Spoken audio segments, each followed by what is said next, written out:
and gentlemen, let's welcome former NFL player Lincoln Kennedy. How's it going, bro? What's up, bro? How you doing? Doing good, man. Tell me about yourself. What got you into the NFL at an early age, man? Well, it was kind of just riding the wave coming out of college. Never thought that when I was in high school and I first started playing football that I would ever morph into the National Football League. But it got me out of San Diego, got me an education, and then the NFL came knocking. So started out as a Falcon for 3 years, and then I got traded over to the Raiders, and that's what I love. You got the trophy for that trophy in college for being one of the best linemen in college football, right? Yes. Yeah. It has to be an honor to even be mentioned among the best in the Pac-12, right? Yeah, I mean, look, it was a good time. We had some good years when I was at Washington. We went to 3 straight Rose Bowls, won a national title. So, can't complain. I mean, it was a nice time. It was a good time. Then you go into the Atlanta Falcons. What was it like just to play for that culture? Well, it was a lot different than the experience I had with the Raiders. Back then, it was a different ownership. The fanfare wasn't as good as it is for Atlanta now. We were struggling to put people in the stands, and playing for June Jones and Jerry Glanville my time there.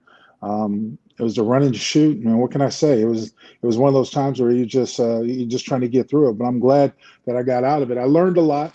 I learned a lot about myself and playing there. But I was happy when Oakland came calling for me to go out west, come back out west.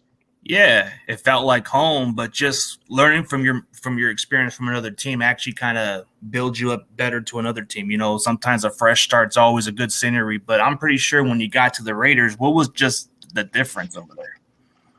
Well, first of all, the difference was from ownership. Al Davis ran a tight ship, but from ownership down to just fanfare. Playing in Oakland back at that time, and we put some people in the seats, and it was a good time where we really had a lot of fun because we were winning football games. So, but it was just a overall different mentality from ownership to fanfare and everything else. It made for an easier transition, and I was glad I was out in Oakland, no longer in Atlanta. Then you turned your career around and became a 3-time All-Pro with the Raiders. Mm-hmm. So did you kind of improve a lot of your craft at that level? Yeah, plus the system that we were part of, John Gruden's system was very easy. You could focus on the task at hand and didn't have to think a lot. So it just came natural for me. And that's why I was able to have so much success in that part of my career. Yeah, it got you into a good success from going to another team. And it happens with a lot of these players where they go from a different culture and they go from a great situation. And then it took you maybe a couple of years to get to your first Super Bowl appearances. And then there's that picture of you just carrying the conference championship right there. Yeah, I mean, it was like I said, it was a good time. We had success, and we were really onto something. And I thought it was going to go further, but then we went up against John Gruden in the Super Bowl, and he used all of his knowledge of our team to beat us, and that's why I ended up losing the game. And then tried to go one more year after that, and things just kind of fell apart. So at that time, I knew it was time to hang it up. Yeah, I mean, you had a 11-year career in the NFL, and then you had 3 years with a different lead. So, I mean, but you were like a well-established, great offensive lineman. You were that kind of guy that would blindside protect Rich Gannon, who was kind of like, I think he wasn't too far off with Kurt Warner's type level. Rich Gannon was having a great year. What was it like blocking for him? Well, he made things a lot easier, too. Once he got his system down, knew what his progression was going through, I knew when he was going to take off and run downfield or get the ball out of his hands. But we had a really intricate system in place. There was always a place for Rich to go with the football. He didn't have to hold on to it too long. And so that's why we were very limited in the amount of sacks we gave up or just bad plays out there. He made things a lot easier to understand and made the offense a lot easier to just get into a groove and emotion with it. Yeah, his quick release, and then you have Tim Brown and Jerry Rice and quite a few other receivers that makes his job easy. I mean, you had one of the greatest receivers of all time still playing at the highest level, man. Yeah, no doubt. And there was only one football, so I would hear from those guys coming off the sideline every single time. Hey, I'm open. I'm like, everyone thinks that they're open, even if they're covered by 2 or 3 guys. Everyone thinks they're open. So, I mean, but what was the personality like with Bill Romanowski and the rest of those guys in the locker room? Was it pretty fun? It was pretty fun. I mean, we kept it pretty tight. We were a tight knit ship that policed ourselves, so we didn't have to have a lot of outside interference from other people. We took care of ourselves, and we had that type of team. When you talk about having guys like Tim Brown and Jerry Rice on offense, and then Bill Romanowski on defense, they also had Rod Woodson and stuff like that. So we were that type of team. Charles Woodson, we policed ourselves. Had a lot of great players playing in that locker room with me. Oh yeah, Woodson was having one of his best seasons. Like Rod Woodson was getting pick six. Yep. Charles Woodson, when he was healthy, he was one of the best DBs out there for sure. True story. Yeah, and then some of your defensive linemen were pretty solid, but you had like a lot of group of players that were built to win. So, yeah, man, it just had to like be a terrible outcome just to play against John Gruden and come up short. I mean, does it ever like felt like the advantage was just there before it happened? No, we didn't really realize it at the time. We were the last of the 1 weekers, so didn't even put two and two together that, hey, he might come in and coach us because he knows us better than we know ourselves.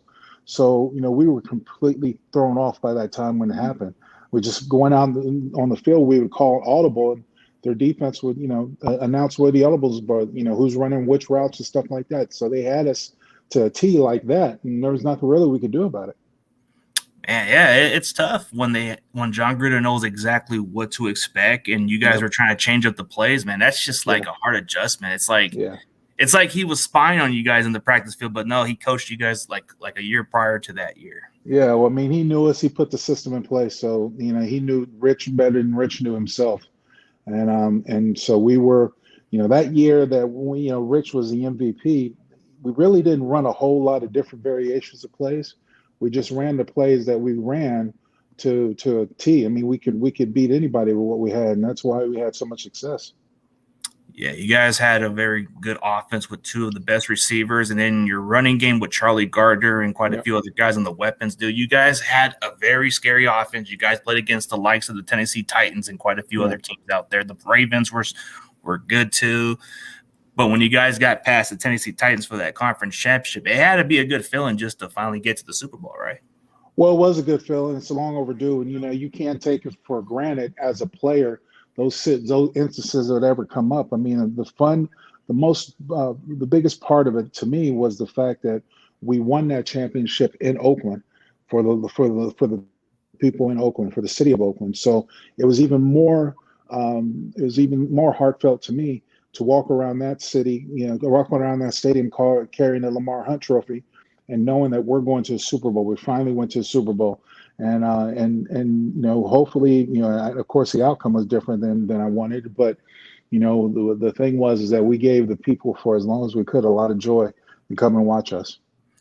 Yeah, a lot of joy for that city, the loyalty, the fan base. They were with this team through the thick and thins, and then you just find out they moved to Las Vegas like a couple years back, and it's like, what was your reaction when you found out about them moving to Vegas? Was it just? Well, I was really fond of Oakland, but what had to happen was the fact that the city wasn't going to be able to come through and get a new stadium, and the Raiders had always been sort of like the stepbrother. When they went down to LA, they were sharing a stadium with USC.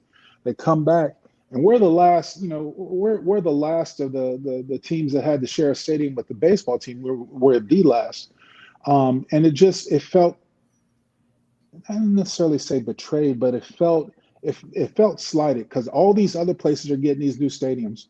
Atlanta built two stadiums in the time that when I went down there in '93, they had just opened up the Georgia Dome. Then they get the Mercedes Center, so they get two stadiums. Raiders couldn't get one. So I was happy for the organization. And now when you go to Allegiant Stadium and you're looking at, you're walking around and you see all Raiders, that this is theirs. This stadium belongs to them. Don't only have to share with the A's or anybody else. There were so many things being thrown around out there. The city just couldn't get it done. And unfortunately, now when you look at the rest of the city, I mean, they lost the Warriors, you're going to lose the A's. I feel bad for the city of Oakland. But when it's all said and done, this is a business. It's a business. In the business, you got to make money. And if you're not going to do it with the stadium seats and stuff like that, you can't do it with the stadium seats, then you're really not going to be in it for the long run. So there's still a ton of fanfare. People are making their way to Vegas. Now Allegiant becomes the hottest stadium in the land. It's also one of the most expensive ones too. But I'm happy that the team finally has something that belongs to them. Yeah, those like even when I was looking at the nosebleeds just to try to go to that game, dude, like $500 for the nosebleeds or more. Oh yeah, oh That's yeah. a I mean, that's a It is lot, a but lot. I mean, It's a lot. you can't go wrong with it. It's partly because of the destination, the environment. Anybody wants to go to Vegas and go party, but Yeah. why not go down that stadium, I guess, for a little game? Well, I mean, I think that was the greatest thing to happen for the Raiders because, the Golden Knights proved that sports can carry on there, and now it's location where sports seems to be moving. They've got a WNBA team. It won't be long before they have an NBA team, and who knows what happens with the A's? The A's are talking about build a new stadium down there, so they're looking to jump on the back of the Raiders. But Allegiant is a great looking stadium, and what better way to end a weekend after partying than to go see a football game? Yeah, that's pretty much what anybody wants to do. Go have fun and then go experience a game. But Hmm. then they get to host a Super Bowl this upcoming season. Yeah, yeah, yeah. I mean, it's going to be hype. It's going to be, and what better place to do it? I mean, you think about it. Vegas is capable of big conventions. They've been capable of putting on parties left and right, but the hotel space and everything that's the fanfare, it's going to be more people that can hold the stadium that can go to the game. They're going to be wanting to do it up in Vegas.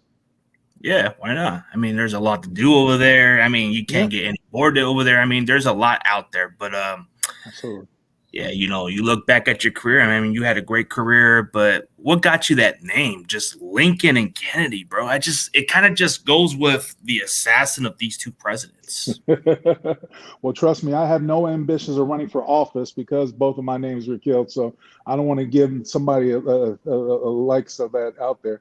Well, the way that Lincoln Kennedy came around, well, the way that it is, I'm born on Lincoln's birthday, which is February 12th, and I'm actually a junior.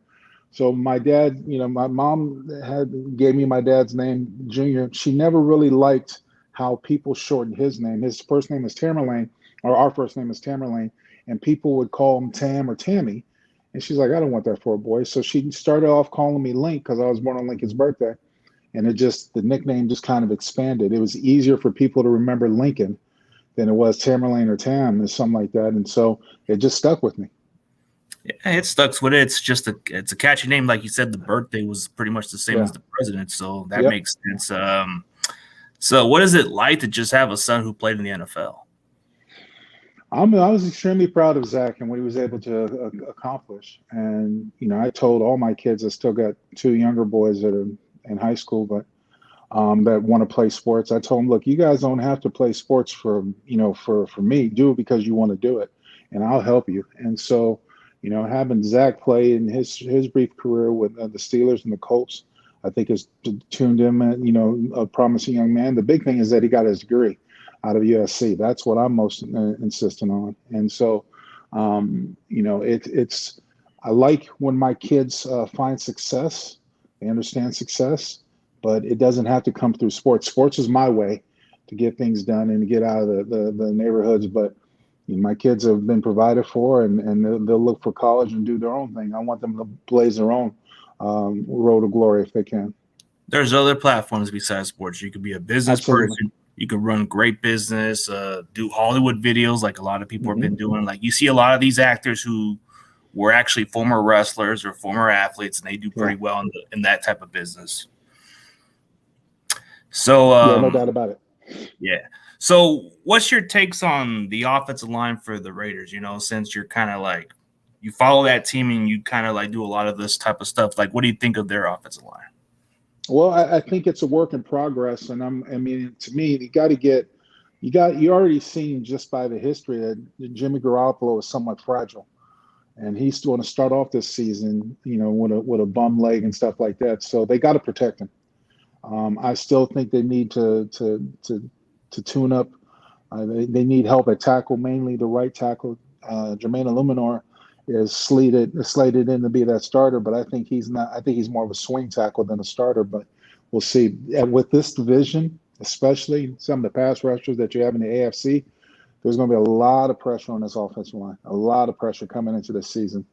Especially when you see what they can do because they had such success running the football last year, but it didn't always translate into wins. They've got to find a way to keep Jimmy G healthy and keep him standing upright because they know you can see from hits he doesn't last all season. So it's going to be a long one. Yeah, we've experienced a lot of the Jimmy Garoppolo. It just never stays healthy. It really No, depends on the offensive line. It depends on what time certainly. he has on the pocket. So a lot of it does play a factor. And I mean, I think Cole Miller's like one of the up and coming best tackles right now, from what I'm looking at. Yeah, he said he's seen his way, but he needs help. So he's got to get consistency from the other four guys that they haven't seen. So that's where my biggest question mark comes in about them. Yeah, and then the question mark is your backup quarterback. Like in case Jimmy is not fully healthy, who are you Right. guys going to go to? You got Brian Hoyer and then Yeah. Aiden O'Connell. Like it's Yeah. a question mark.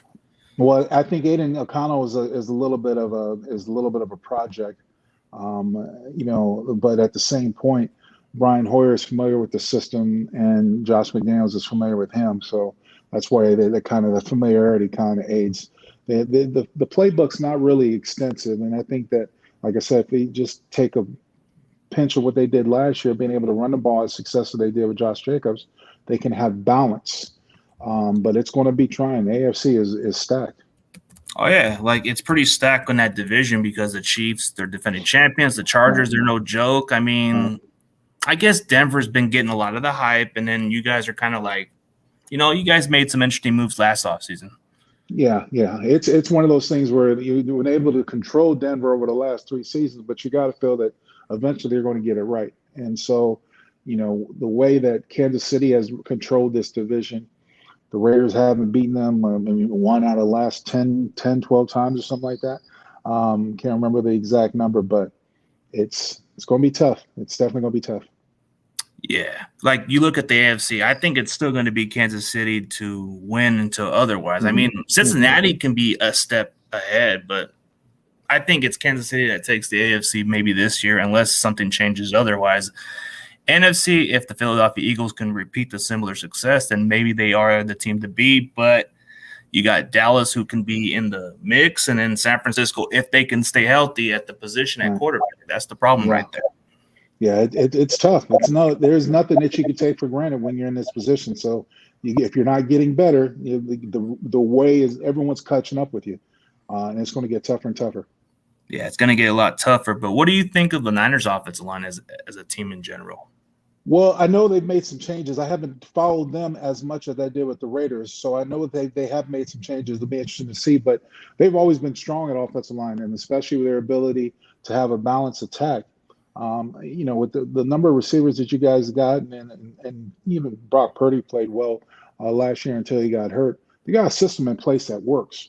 The Niners are all about running the football, and I appreciate that in a power game because that's when you instill your will. So there's still a few changes. I got to see who they settle on in mini camps and training camp, but that offensive line has always been talented.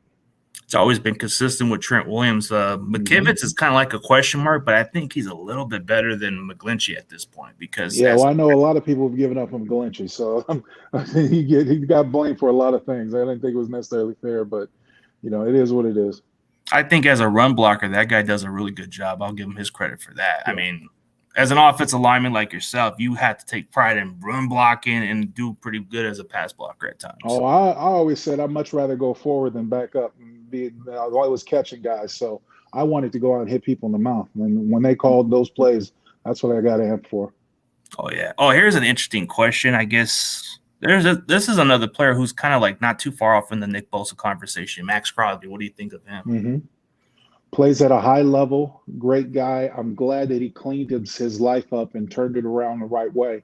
There was some time he was a little in trouble, but unbelievably high motor. I mean, you can't say enough about the way the guy plays. He plays like he's two or three people. So, I mean, when you have that type of talent and that overall size, he was a tremendous find in the fourth round for the Raiders, and he has been that star they needed to have on that defensive line. So they got to get other guys to help him. But for the most part, love watching Max Crosby play. Yeah, I can't lie about it because that guy kind of plays exactly. He's kind of like Bosa light, but just does it at a very extremely high level. Like this guy's hard to block. So this guy, like outside of Bosa or TJ Watt, I like to see what Crosby or Joey Bosa got to do, man. Yeah. Yeah, the Bosa boys they have a lot of structure to their game and they play really smooth. And they're equally as slippery as I call them for offensive lines to work against, because you can't just focus on one of them. And when they're on their game, they are hard to stop. They are definite threats. Oh, absolutely, man. That's kind of like how they build that brotherhood with the techniques, the way they do stuff, and all that. But speaking of the tight end position, I know the Raiders have pretty much signed Austin Hooper, OJ Yeah, Howard, and they drafted Michael Myers. What you think of yeah. those since they moved on from Darren Waller? Well, I think that the drafting of Michael Myers, from what I've heard of his work ethic, and watching him through his days in Notre Dame, he's got progressively better. I think that's a great find for the Raiders, and especially the position where they got him. They didn't have to give up a lot to get him where they drafted him from. So that guy is, to me, is a good starter. Now, one of the things the Raiders had struggled with in the past was what we call perimeter blocking, and they had Foster Moreau, who was a better blocker than Darren Waller, but Foster also moved on. So they're kind of starting all over again. Um, with OJ, it's one of those things where he was the former first round draft choice out of Alabama, just never really came into his own while he was, struggling in the league. So never really found his way. Didn't really do anything when he was down in Tampa Bay. This should be a good opportunity for him to do something with his career towards the end of it, and especially having Austin Hooper come in, who's a little bit more of a savvy type of run gritty blocker that I think can really help out the offensive line. Yeah, if you can do both, that's pretty much important in this offense. Oh yeah, there's even another player on your guys' defense, Chandler Jones. I guess he's asking about a question about Chandler Jones of that role with opposite of Crosby. Well, do you Yeah, do think you Chandler think? Jones fills that role on the other side of Crosby? Well, it didn't happen last year, and there was a part of people. I was one of the part of the people that said, "Look, we went out and we spent all this money on Chandler Jones. He's got to show up and do something." He's had flashes, but honestly, that's why they drafted a kid out of Texas Tech, their first round pick, because they needed more production at that position. Got to be able to generate a pass, pass breakup, or get some pass rush.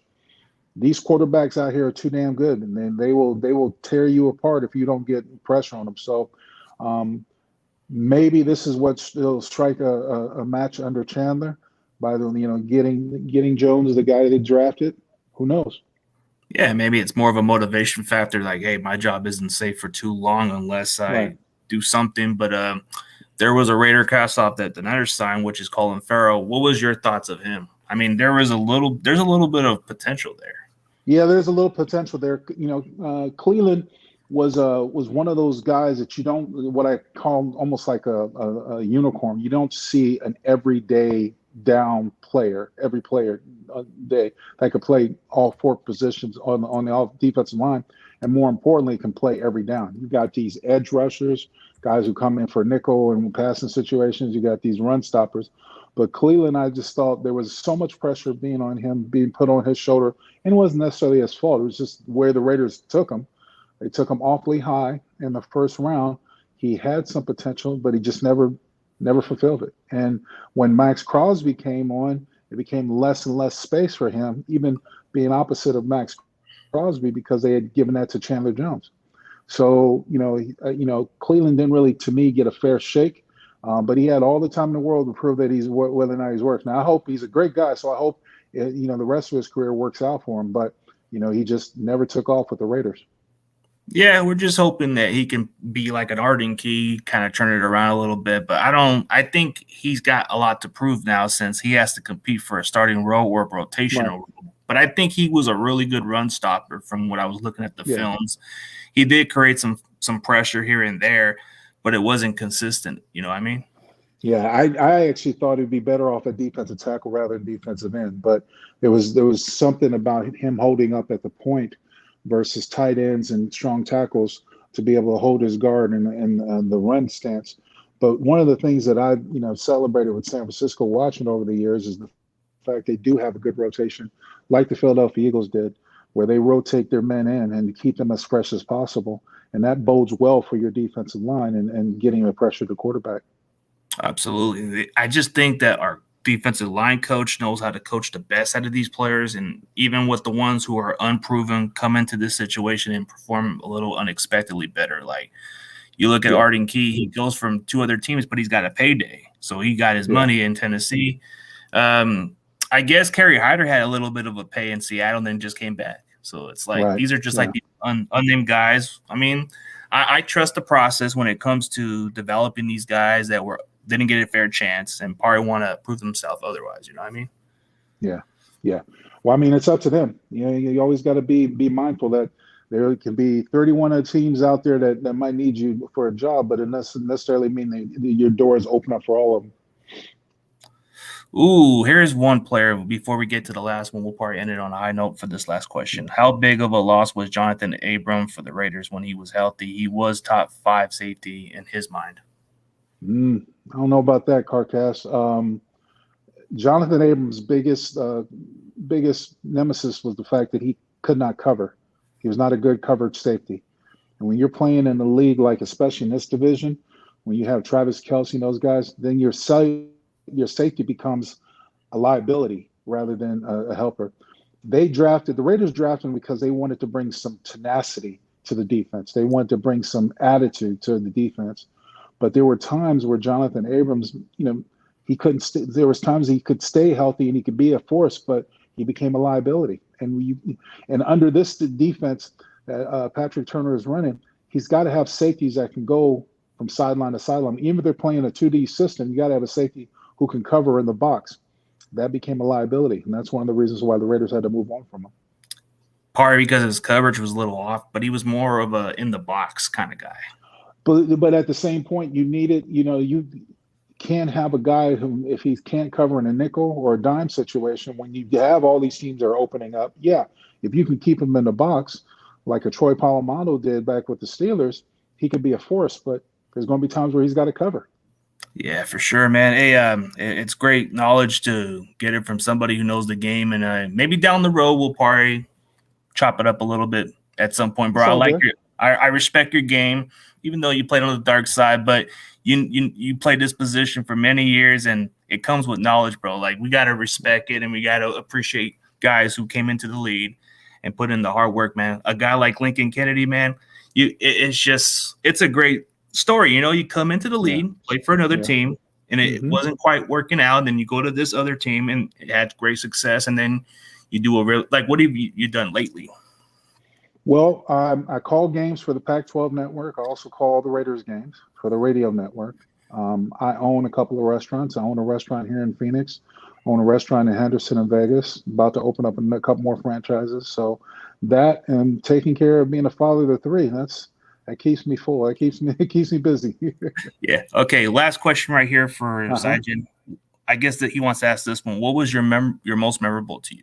Oh man, see that's a tough one. I'll say this, that a good friend of mine told me. He says, "You'll remember your first game in the NFL. You'll remember your last game. Every other game is kind of in a little bit of a blur in that situation."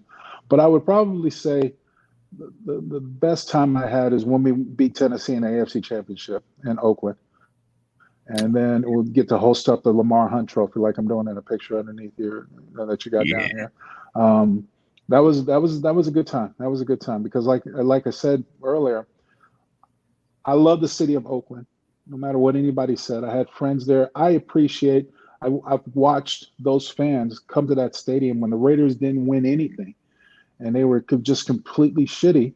And you still have somebody, you still had people in the seats. They showed up. So the fanfare, the Raider fanfare was diehard. And I respect that. I appreciate that. I respect it as a player. I damn sure respect it as a commentator, because I know that when I talk to people about the game, when they talk to the Raiders, they know what's up. They're not just fair weather fans. They've been through some thick times, and they still come back for more. Yeah, they come back for more. They talk the most out of anybody else. You got to respect that. So, yeah. Hey, but thank you for your time. I know you probably got something to do, but we'll schedule something maybe later in the season. Yeah, we'll chop it up. Yeah, we'll chop it up. But for everybody else, thank you guys for tuning in. And this is Lincoln Kennedy, and CG is out, guys.